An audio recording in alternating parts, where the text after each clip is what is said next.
Did you find a perfect spot for this? I still don't know. Where is it? I mean, it's high, but you know where it is.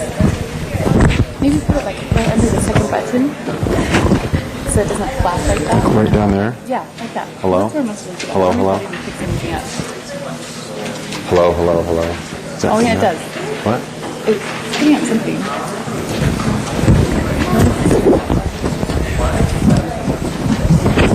Hello. Is it still picking his voice up?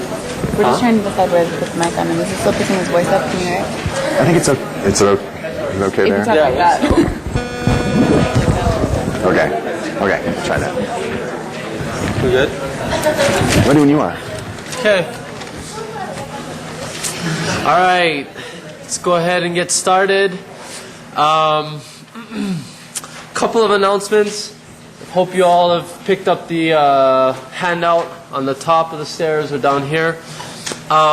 First off, we have a little change to the quizzes. We sent out an email earlier this morning. We just have been asked by the Center for Entrepreneurship to make the format a bit more like the other lecture series.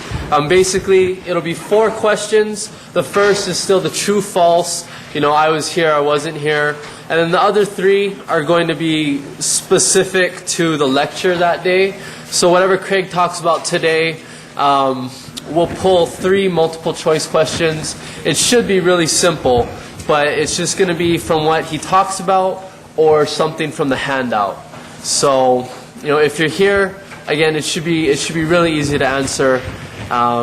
It's just to try and help ensure that those who aren't here, that they're not putting down that they were here and getting credit for that. So are there any questions about that new format? Because we're going to have to base it off of the class, we won't have it up right after class is over, but we should have the quiz posted by no later than midnight tonight. And that'll be every week from now on. Great. If you have any questions about that, just feel free to let us know. Second is, do you know the date? 27th of March. 27th of March. It's still a bit off, but again, the paper for The Millionaire Next Door is going to be March 27th. Hope you're reading that and enjoying it. It's a great book, but it is a little thick, so hopefully you're getting through it. I think that's it for announcements. We're going to have Brian give our opening prayer, and we'll turn the time over to Craig.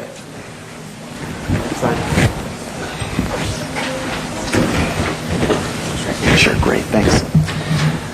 Dear Heavenly Father, we are thankful that we're able to gather here at this time and learn more about how to become successful and happy. And dear Heavenly Father, we ask you to bless each of us that will be able to be attentive to what we're going to learn, that will be able to keep it in our lives after we leave the classroom. And for these things we pray in the name of Jesus Christ. Amen. Amen. Good to be back. Hope everybody's doing well today.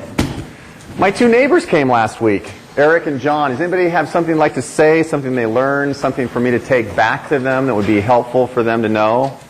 First of all, did you enjoy what they had to say? I hope so. I mean, I have been to a couple of those lectures, and I think they do a great job. Eric came for the first time, and I don't think he's ever stepped foot on BYU's campus before, and I told him I think he'd feel good about it. He'd appreciate the students that are here, and he did. He's a huge U kind of guy, but he's slowly making the transition. Thank you for doing that.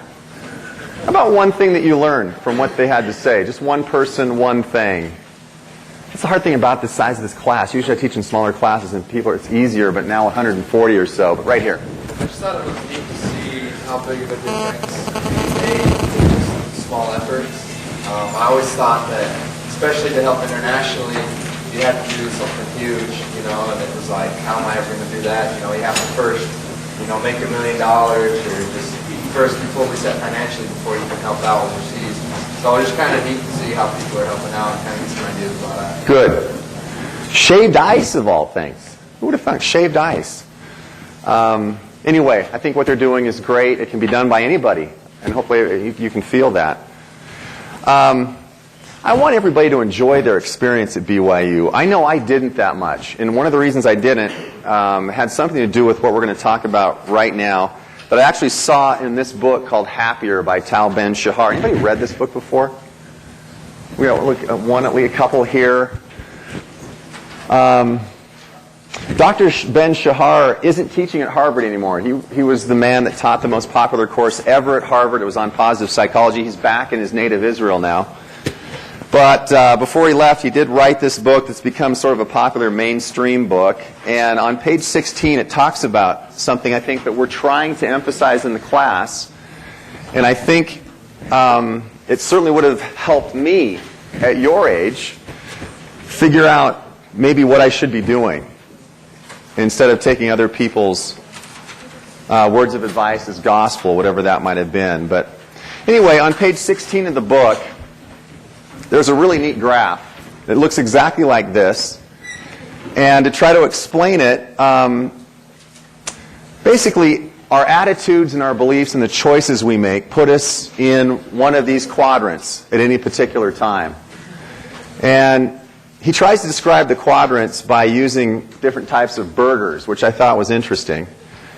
And again, depending on the choices we make, a lot of times we could be in any one of these four quadrants. If you look again at people that seem to be either off the charts on the happiness scale or have moved the furthest, they tend to spend more time than the rest of us here in this quadrant. And I would hope that this class attempts to do the same thing. I guess to understand what we're talking about a little bit more, if this is a line that we're talking about the future, and this is the line where we talk about the present, and up here we have future benefits, over here we have present benefits, down here we have future detriments, and over here we have present detriments. Probably should put detriments here.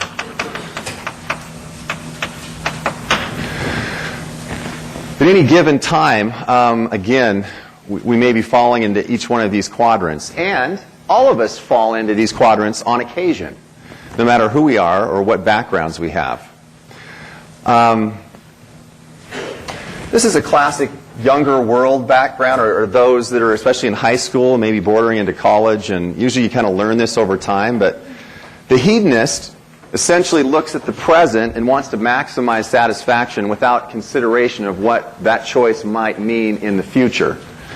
And so he classifies this as a junk food burger, which is very tasty in the moment, but in the future it may cause a lot of health problems. And when it comes to hedonism, again, there are times and places that it's probably just fine. And but if that becomes the area that we spend most of our time in, it could lead to a future of a lot of detriments. Illicit drug use, illicit sex would be like the extreme side of hedonism, and then moving a little bit further over, there'd be other things that we'd be involved with that wouldn't necessarily lead to a bright future. If we move up over here, nihilism, he calls the worst burger. It would be an example of living a life where it seems like most decisions you make, you get zapped and you feel lousy about, and you can't really sense any sort of meaning anymore in life. And so you're just fine saying, well, who cares anymore? I'll have the worst burger knowing it's horrible now and horrible for me in the future, and I don't really care anymore. And it seems kind of funny, but certainly if we've lost a loved one through a tragic accident, there are moments of nihilism, even given the gospel that we know and understand. It's not unusual, on occasion at least, to be here. What we want to avoid is being here a lot or being here a lot. I think personally, because of the gospel of Jesus Christ, if you believe in it, it removes us mostly from dealing with these two issues. We know and understand what the gospel teaches here. We know earlier than most people that we probably shouldn't be involved in certain things. Here we always have a meaning, a deeper meaning for life, no matter what happens. We kind of get it. We know there's a purpose and a plan. So it's not like I'm Xing these two out, but I'm thinking, again, the philosophy that we have here pretty much avoids that. The one area that I think we run amok, I know I did, and maybe it could happen to you, is what we call the rat racer mode, which essentially says, I'll give up present satisfaction feeling like what I'm doing now will bring a future benefit. And his classic example is the vegetarian burger, where it might be healthy and good for you in the future, but at the moment it tastes lousy. And the classic example he uses is the way that we conduct education in our society, which is essentially grades are everything, which is sad. But when we start with that mentality in first, second, and third grade, we just assume that that's the way life is, and we work for the grade, when really we should be all about enjoying the moment or what we're learning, whether it be now or in any class that you have. There are moments when maybe you have to rat race, but again, it would be helpful to avoid being in this quadrant a lot, because the answer really is right here. When we find ourselves in the happiness quadrant, essentially what we're doing now is pleasant and satisfying, with the added advantage of knowing that in the future it will bring a life of fulfillment. And again, if you're doing testing around the globe and researching people that we know have high levels of happiness, you find them a lot in this quadrant. And I hope that's where we find all of us. Trying to think if we, and there's the big question. Which quadrant or quadrants do you spend the most time in? And again, I think a lot of this class is to try to move from wherever we might be spending the most time in and gravitate toward this area. And so to that end, when we talk about money, or we talk about the left or the right of the point of choice, or we talk about taking the gifts that we have and trying to bless the world, it all moves more towards this category. And the one real, I would say, fundamental he sort of gives to be here, especially at your age, is what we've talked about already. It's those three circles we talked about. What you love, what your strengths are, and what's meaningful to you. And then finding the overlaps between them. It's probably something like this, that being meaning. If you really do take an effort to do that now, irrespective of what it may pay or what your parents might say, this is like Dead Poets Society. If you can remember seeing that, the dad was just like crushing him. He ends up committing suicide, but I think he saw that he wasn't being able to do the kind of thing that was really right here for him.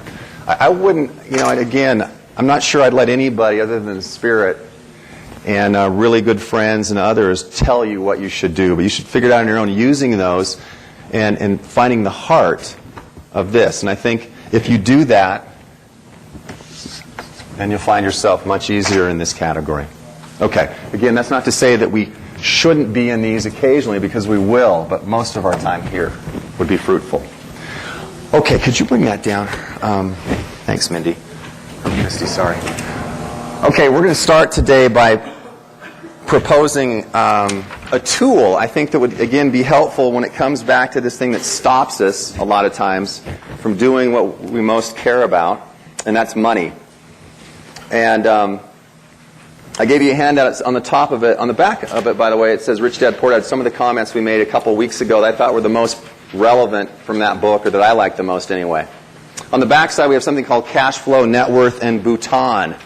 Bhutan's kind of a weird word. It's a country in the Himalaya. I became interested in the late 80s because it was secret. It was kind of a secret kingdom. They were just allowing people to come in and travel. And they had a couple of really nice mountains there, too. I never did go, but I did some research on it. Well, since then, they have come out a little bit more, and people can travel there. And actually, they've let modern society sort of seep in a little bit. And they got kind of famous, the country, because, maybe 10 years ago, they had no TV. And then in one fell swoop, they brought in 45 cable stations across the world. And they tested a lot as to what society was doing over the following year. And they saw a lot of bad signs happening, and they pulled most of those cable stations back out. Anyway, the country of Bhutan does something very interesting in terms of assessing values for things. In our country, for instance, gross national product is a big deal. It's what we look at. It's what we stare down the barrel of. They took a little bit of that, but skewed it over to something I think much more relevant and call it gross national happiness. This is their Minister of Finance that's talking about it just a little bit here, and it's just a couple of minutes, and that'll help you understand what I mean by Bhutan.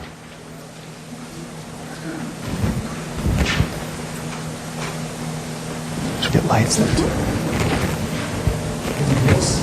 This is a concept, or rather now it has become a development philosophy that we follow here in Bhutan. This was initiated by His Majesty the King himself. Material development is not adequate. It has to be a balanced development with a human face, a people-centered development. And that's why we try to take into account not just economic development, but other factors, social factors, the national environment, culture, governance, etc. We started with one TV channel in Bhutan, and within 6 months we opened up to the world. We had 45 channels. Now we've had a few years of advertising. The ads basically emphasize the hourglass figure, the thin, the slim woman, well-dressed woman, the makeup. And suddenly this beautiful, traditional Bhutanese woman feels ugly. There's something we have to watch out for, is that it is fueling consumerism. Not everything from the West is evil. There are good things. Hydroelectricity has become very important for our economy today. It brings a lot of revenue to the government. It has also enabled many other economic activities and industries to come up in Bhutan. We built a small dam only to divert the water, not to store it. So there is no large backflow of water to displace people, etc. So the impact on the environment as a result of establishing large power projects in Bhutan is really very minimal.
I think, okay, here.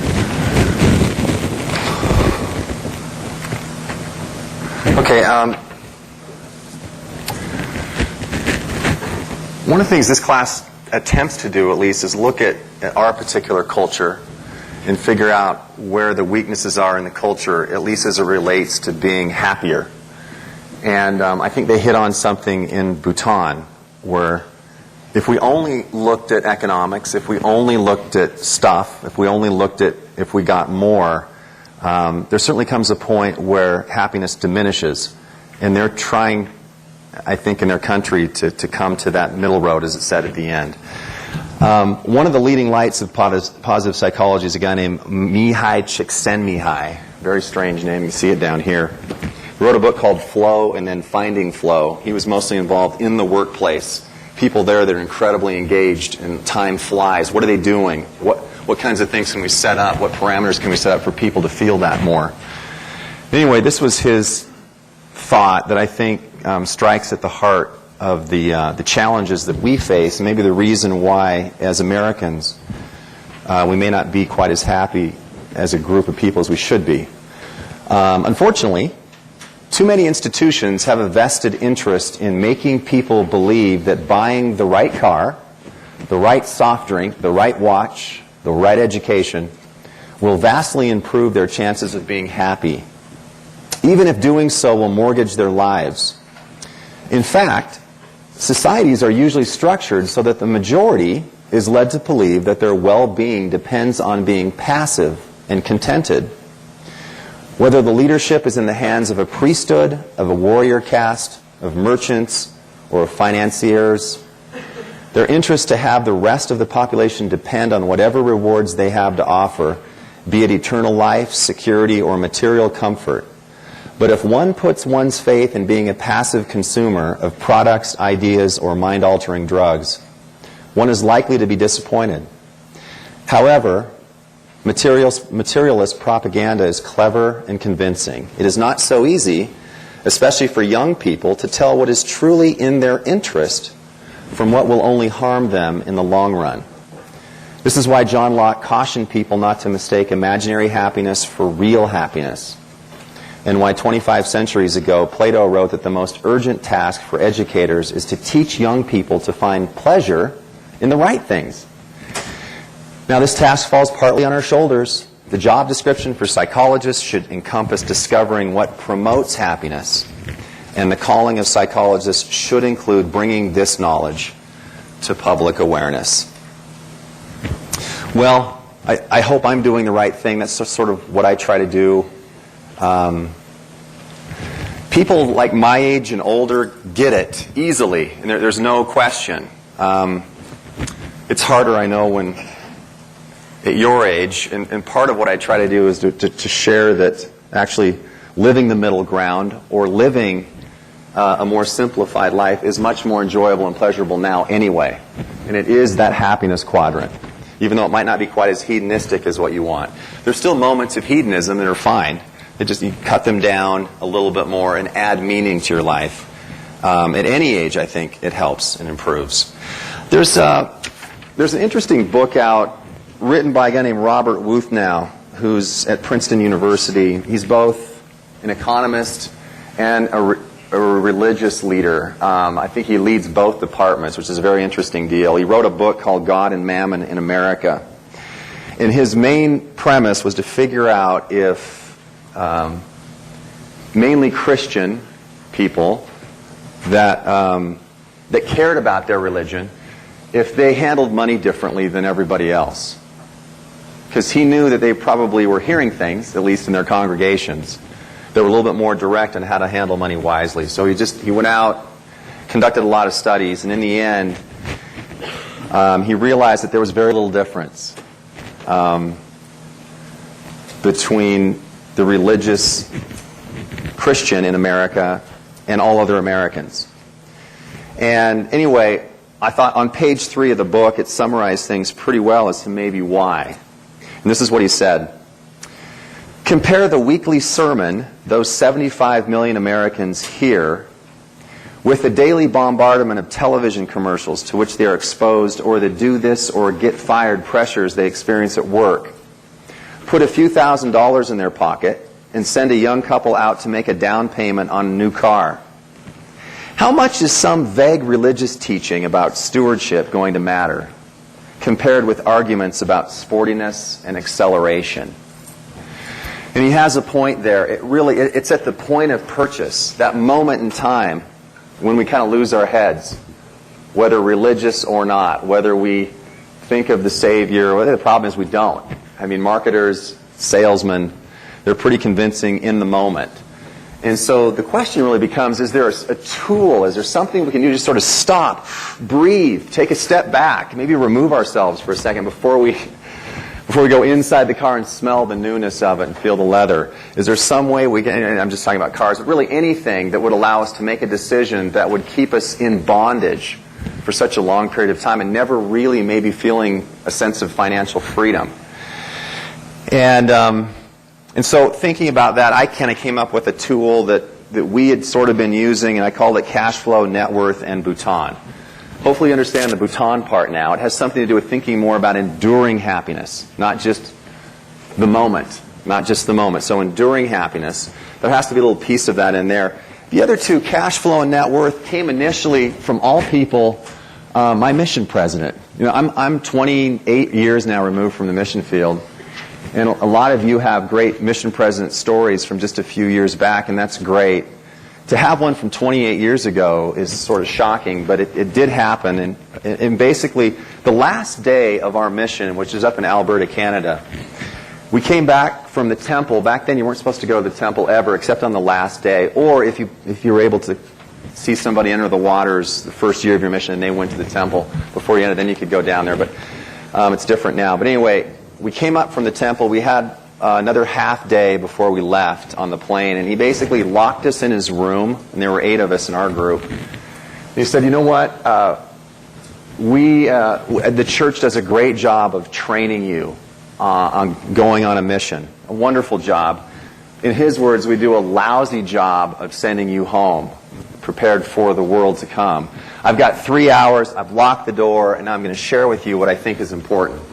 So we talked about things like marriage, dating, and that sort of thing, but then he spent about a half hour talking about how to handle money wisely, which kind of surprised me. He started by saying he was a bishop before he became a mission president in Centerville, Utah. And there were problems after problems after problems with certain families as he brought them into his office. And after about 3 months, as he sort of tried to put his arms around if there was a connection between them all, he said it was a no-brainer. I mean, just every single individual had money problems, which was causing other stresses, which was causing just mayhem in their life. And so what he did, which is wild, I mean, he shut down Sunday school in his ward and brought all the adults in, at least one member of each family, not just those that were struggling, but everybody. And he taught them about a balance sheet and an income statement.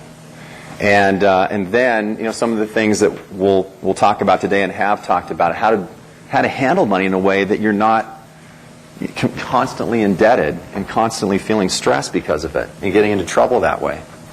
And so his main philosophy over and over was cash flow and net worth. Before you make a serious purchase, sit down, stop, and ask yourself, what's it going to do to your cash flow immediately, and what's it going to do to your net worth over time or your balance sheet? And he basically said, if you don't sit down and make those calculations before you enter some major purchase, you're probably going to find yourself in the hands of a slick salesman and get in fairly deep trouble. That's what he kept seeing over and over again, and that's what he kind of drummed into our heads as we left Calgary, Alberta, Canada, and headed home. Well, it certainly made an impression for me. In fact, we've talked since, and I've written him recently thanking him for those thoughts. That's the other two parts. So if we take this right now, I'd just like to read a little bit of it here and there. Before ever signing on the dotted line of a major purchase, use the following methodology. So here's the tool for the day. Number one, how will this purchase affect my cash flow or my income statement immediately? Remember, if you go cash flow negative, meaning your income is less than your outgo, I promise you, you will feel stress. I promise you it will affect your marriage negatively. And it could lead to a lot more things down the road, especially in times like this.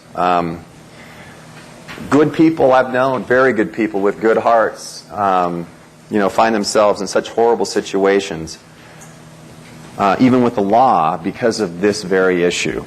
And so, again, that's maybe the biggest issue when it comes to marriage right there, number one. Number two, how will this purchase affect my net worth or my balance sheet going forward? Now, this is more of a financial freedom issue. You don't find people get anywhere near financial freedom unless the assets they have on their balance sheet have a little plus sign next to them, which means they're actually meant to go up in value and pay you money back. Most of those are invisible. So if you care a lot about impressing other people, you're probably going to opt for the trophy house or the trophy car and never find out what it's like to be a little bit more free and a little bit more peaceful again with your money. This is mostly a balance sheet issue. So that's number two. How will this purchase affect my net worth? Is the asset that I'm buying now and placing on my balance sheet, is it going down quickly in value? Or is it meant to go up in value? I think you're reading A Millionaire Next Door, you're probably understanding again that the truth of the matter is people, again, that are very peaceful with money, almost without exception, are a lot better handlers of money than you think, and most of them don't look like millionaires. Because if you look like a millionaire, unless you've made it incredibly big, which very few do, the ship is probably sinking in the background. And finally, number three, President Green, my good mission president from Centerville, stopped at those two. And over time, I just felt, as I lived a little bit more, that another issue should be added when you sit down and think about this major purchase, and that is, what number do I give this purchase on the Bhutan scale? Between 1 and 10. Could there be some enduring happiness? I think I've mentioned this class before. There's no question that if you live in a drive-by shooting area, or you have a problem with your roof, or you can't get a good night's sleep in your house because you're at stress because of the things outside of it, it is enduringly happy to move to a different neighborhood. No question. But if you're already at peace there and just moving up to a higher end home, adding 4,000 square feet because everybody else is doing it, it's cool. There is no enduring happiness even by day 12. And you'll probably find if you have a hard time paying for it, it's a lot more painful than just staying put where you're at. Right below that, if you're willing to do your best to satisfy all three conditions, you will immediately begin handling money like those who really do have a bag to share. Maybe the best part about cash flow, net worth, and Bhutan, you'll begin to think outside the box into better alternatives. Now remember, when I was guest lecturing here three years ago, so I'd go in and brown bag it with some of the students, which was great. I remember one of the students standing up and taking issue, which was good. I appreciate it. And basically the concept was, and I think this was real, I don't know how he got this money, but anyway, let's say I have $40,000 cash, tax tithing free, and I need a car. It'd be dumb to pay $40,000 in cash for a car when I could get a 3-year, 1.9% interest, no money down loan on my $40,000 dream car and take the $40,000 in cash into a 15% yielding investment. See, debt has its advantages. He's got a pretty good point there in some ways. That seems pretty good right off the top of the bat. You'd think, yeah, that makes a lot of sense. The problem is if you throw it into cash flow, net worth, and Bhutan, I mean, just sit back, take a deep breath, and think about it for a second, you'll realize it really doesn't bode well for any three of the areas. I just kind of wrote down some reasons I thought why. When you work through it, you'll see that the scenario our BYU student poses doesn't satisfy any of the conditions really very well. First of all, you're buying a $40,000 asset that's a huge liability. Number one, it depreciates insanely right from day one and goes down on the balance sheet over time. Secondly, it's probably a car that just sucks money out of your pocket left and right, not just for gas, but a lot of other things, as many of you know by now. And I'm less interested in that as I am just the raw asset value. I personally hate anything on my balance sheet with a big number on it that has a big negative sign. It's going down. And that's at least kept us in a position where it was much easier to get to that point of choice. It was cash flow negative. It was approximately going to be $1,200 a month for the car. And so that wasn't great. And beyond that, I was unclear about the 15% investment. Usually if you're talking about 15%, it's not something that's risk-free, A, and B, it's usually not cash flow oriented. It's usually something that maybe you're going to appreciate and see it in time, but not at the moment. So my guess was there was no cash coming in. There was a lot of cash going out for an asset that was going down. And the other thing is, as you know now about Bhutan and about enduring happiness, hopefully this is another part, cars really have no enduring happiness. I just bought one, by the way. This has nothing to say for me. This has everything to say for my wife. But we usually buy used cars, run them into the ground, and when they're not totally trashed yet, there's usually somebody in our lives that needs something, so we just give it to them. Well, we had an old Saturn that I've been driving for years. It wasn't yet to the point where I thought I still had 2 years on it or so. But we had a really good friend that my wife adores that was just having horrible financial problems, lost everything. And we walked up a couple days ago and handed her the key. It was a great moment. My wife prompted me to do that. I felt bad that I didn't think of it first. I wish she was here. So we handed her the key, and then I just went into this mode again. Well, what can get me 40 miles a gallon that's not a hybrid, that's a few years old, that runs great, that we could run for another 10 years. And I'd never even heard of a car called a Scion. So maybe some of you were laughing or whatever, but again, I'm not a car fanatic. But as I did all the research, I realized, made by Toyota, great little car, gets 40 miles on the freeway, great to drive. So I just searched around 40 miles around Salt Lake and found what I thought was a pretty good deal and made it even a much better deal by some heavy negotiation and cash on the table. And it was done. And I drove it here today. It's great, beautiful drive. And the sound system is just way better than the old Saturn. Trust me. Drives a lot better too. So those aren't the issues. The big issue was, we were able to do something that was meaningful without hurting us all and getting something probably even better for the moment in terms of gas mileage, which I think will be helpful going forward in terms of gas prices.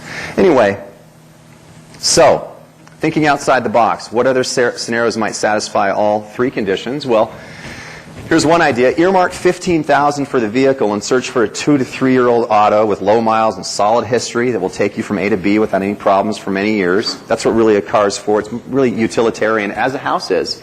Shouldn't be trophies.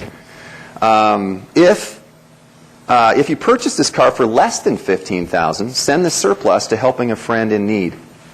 Then prudently take the $25,000 and put it to work in places that both appreciate and put money back into your pocket, which I call real assets, which we're going to go to. We'll spend a couple of class periods talking and bringing somebody very relevant and talking about investments.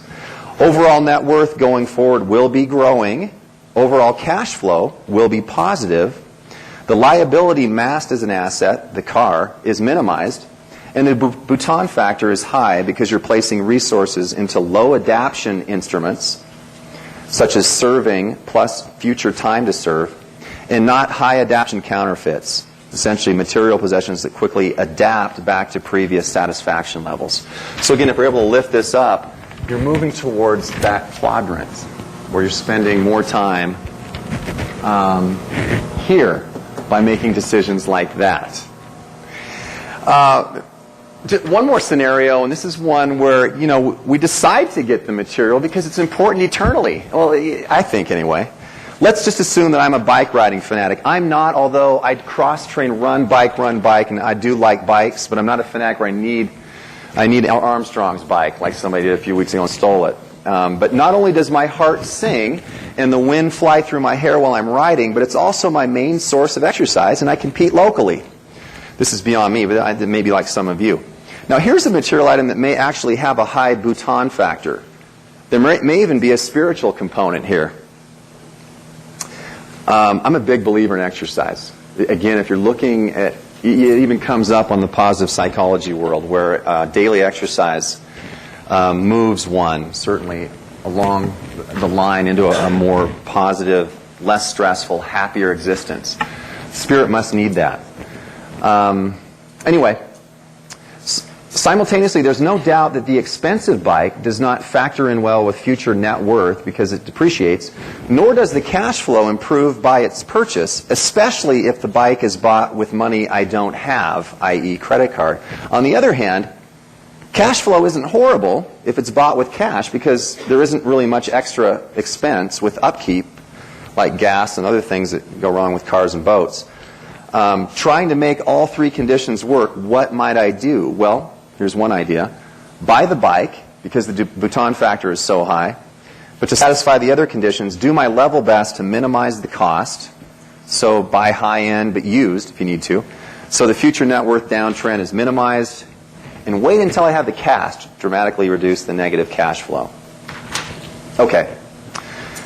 Just the last little point here, I think it's worth reading. Using this tool, one is much more likely to gravitate to the path of the prophets, achieving the point of consecration, and live a life filled with optimism, signature strengths, choices, deep meaning, and enduring happiness.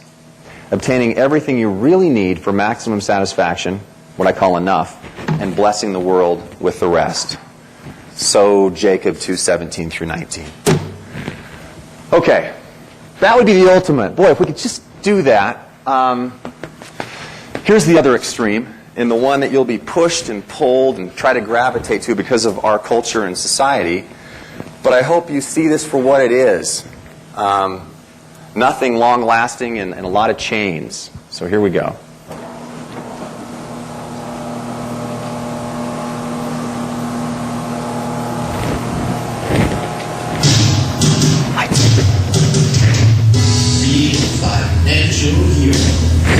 Here's to you, Mrs. Addicted to Big Sales Shopper.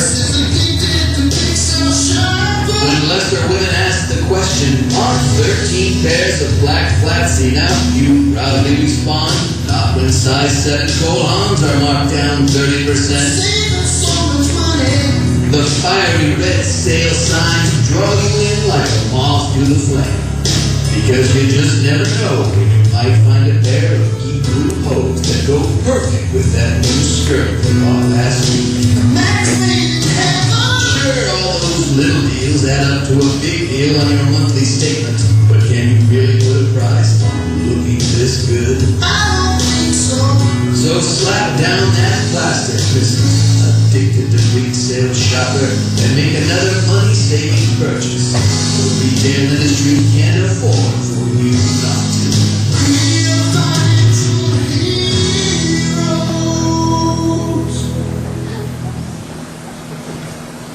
It doesn't stop there. Real financial heroes.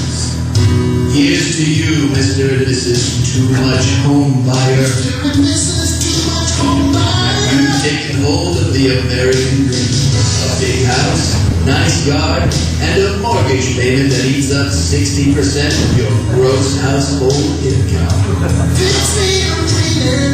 You knew it was more space than you needed.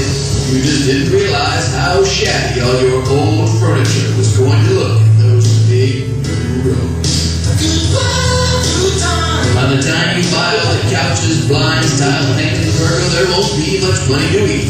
But hey, top ramen tastes a lot better when you eat it off a granite countertop. So charge away, Mr. and Mrs. Too Much Home Buyer, and make that dream home come true. It's this kind of spending that makes the economy that much more homey for the rest of us.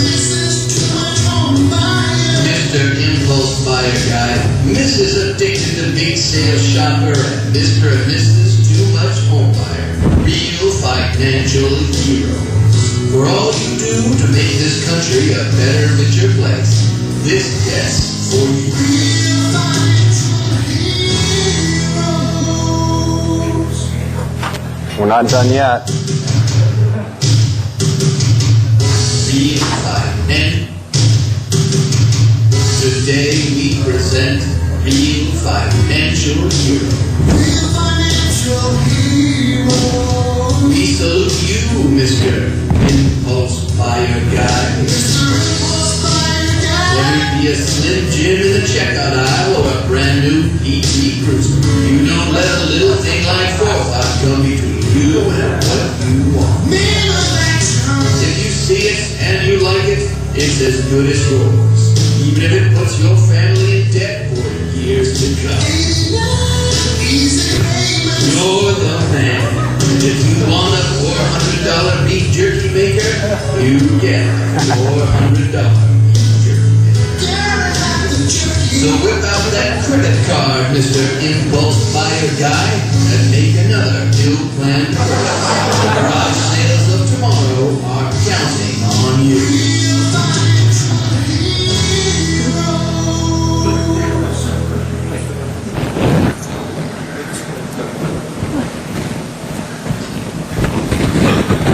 Okay, that's classic. That's classic. But it's not funny because it's reality, and we're there. We're there. You have any thoughts or questions? Again, we have just a couple minutes for questions. Particular issue that you're dealing with right now at the point of purchase. Any thoughts? Yes, right here. I was just wondering if you possibly listened to the forum on Tuesday from Arthur C. Brooks. No, go ahead. I heard something. Gross national happiness, wasn't it? Yeah. Okay, tell me. Give it to all of us in a minute, like a little nutshell overall. Basically, he went to see whether giving money or donating money increases your income or whether that comes from actually having high income. He found both. But in addition, he found that when you give money, you're happier and you're more productive at work. And so that's how you're able to increase your income, by giving more. There's something about people that give that's attractive, that's moving, and it allows other people to want to give to them. When Dr. Imam comes, you will feel something. The guy's crazy in this category. There's just attraction. He's not going to ask for anything. You want to come up and give him whatever you have to help people that he helps. There's just something about that. And that is the nice thing about nonprofit, beautiful nonprofit experiences. Especially when you know the person that's running it is just meant to do it. They're gifted. They desire to help with everything they have, and you can feel it. And it's just so you're talking about that, and that's great. Our culture is not promoting this. Just want to say that over and over again. You know, in the end, if we live a mundane life, the answer would be to go to that direction, just to allow us to feel something for a few minutes. I don't want that. I mean, I would love it. If you're in this category, this stuff sort of leaves, and it's a lot easier to forget about it when you're there. That would be my question if I were you right now, and hopefully we're addressing a little bit with Curtis and Misty. And that is, are you where you should be? Are you in the field you should be? Are you meant to be where you're at? Are you feeling like this is not only meaningful, but that you're good at it? And then it provides joy and flow. Now, every class probably wouldn't in your area, but the majority probably should be. I never did. I went in areas that I thought would make a lot of money. And there were some good things that happened there, but I was never really any good at what I did because I wasn't passionate about it. I didn't really care about it. And I hope you don't make that mistake. We're going to end a couple minutes early today. Good. Whew. Okay, one last story. I saw this somewhere. I think somebody sent it to me, maybe one of you, a couple semesters ago. I appreciate it. It's called the hot chocolate story. A group of graduates, well established in their careers, were talking at a reunion and decided to go visit their old professor, now retired. During their visit, the conversation turned to complaints about stress in their work and in their lives. Offering his guests hot chocolate, the professor went into the kitchen and returned with a large pot of hot chocolate and an assortment of cups. Porcelain, glass, crystal, some plain looking, some expensive, some exquisite, telling them to help themselves to the hot chocolate. When they all had a cup of hot chocolate in hand, the professor said, "Notice that all the nice-looking, expensive cups were taken, leaving behind the plain and cheap ones. While it is normal for you to want only the best for yourselves, that is the source of your problems and stress. The cup that you're drinking from adds nothing to the quality of the hot chocolate. In most cases, it is just more expensive, and in some cases even hides what we drink. What all of you really wanted was hot chocolate, not the cup. But you consciously went for the best cups. And then you began eyeing each other's cups. Now consider this. Life is the hot chocolate. Your job, money, and position in society are the cups. They are just tools to hold and contain life. The cup you have does not define nor change the quality of life you have. Sometimes, by concentrating only on the cup, we fail to enjoy the hot chocolate we have.